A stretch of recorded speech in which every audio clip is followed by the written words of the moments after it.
In this lesson, we're going to see how easy it is to build your own drum kits by extracting individual hits from percussive loops. Then we'll learn how to record, draw, and edit drum patterns in Live. Track 1 is an audio track containing a single sampled drum loop. Directly above the drum clip is the arrangement loop. The control bar shows that the arrangement loop is active and is set to a length of 1 bar. Since this is the same length as our clip, playback will continue seamlessly even as the clip reaches its end. Let's press the space bar and listen to the drum clip for a moment. We'll press the space bar once more to stop playback. The drum loop sounds fine, but perhaps it's a bit too restrained rhythmically. Fortunately, Live will let us take things into our own hands.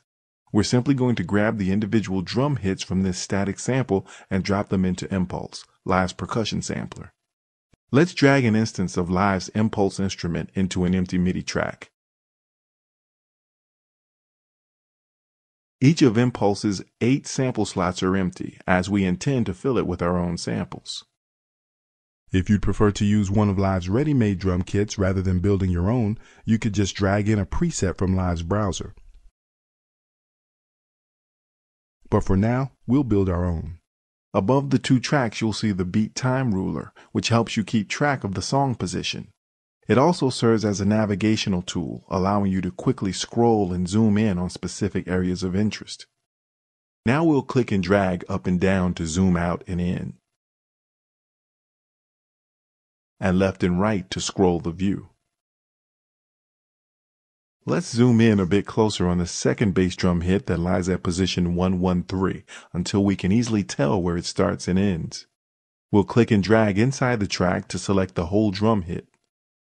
Live will help you by snapping your selection to the nearest grid lines, which can also be turned off.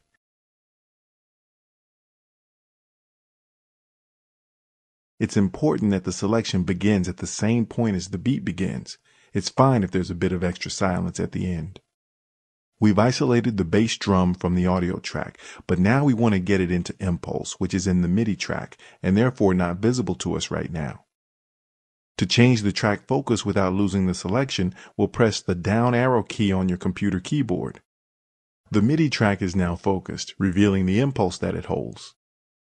With the drum hit in track 1 still selected, click on the clip's title bar, keeping the mouse button held. Now we'll position our mouse over the leftmost impulse slot and release. We can test our new sample by clicking on the triangular launch button that appears when our mouse is over the sample slot. If the computer MIDI keyboard switch is enabled, you can also play Impulse's sample slots with your computer's A through K. Let's zoom in on the snare drum hit at position 121, shown as 1.2 in the timeline. We'll repeat the select and drag process that we just learned and drop the snare hit into the next slot.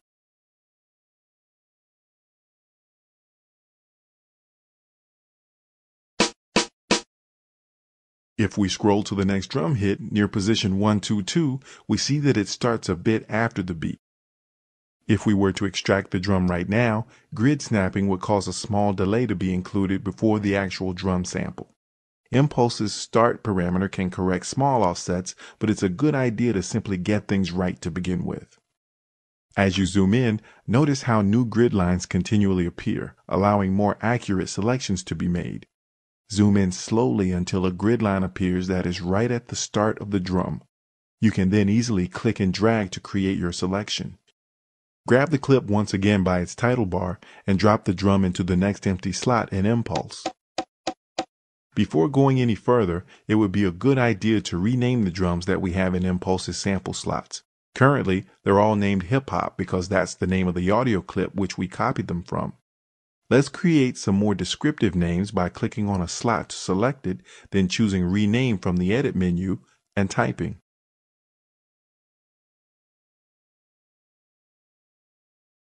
There are only 3 other unique drum sounds in this clip that we haven't yet captured, and you shouldn't have any problems now getting them into Impulse.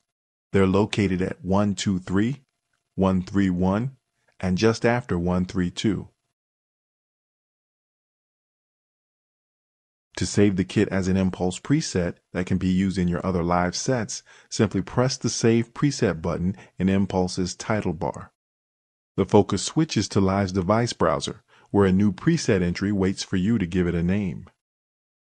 Type a name, then press Enter or Return to store your preset in Impulse's folder. Now that we've got ourselves a drum kit, we're going to move into Live's session view to record a drum pattern. Before this, let's deactivate the hip-hop clip in track 1. Since we'll be making our own rhythms, we don't want to hear this clip anymore. Double-click on the hip-hop clip's title bar to display its properties in Clip View. In the upper left corner, you'll find the Clip Activator button. Click it once, and the clip becomes deactivated. Now we can switch over to the Session View by pressing the computer's Tab key or by clicking on the Arrangement View, Session View selectors.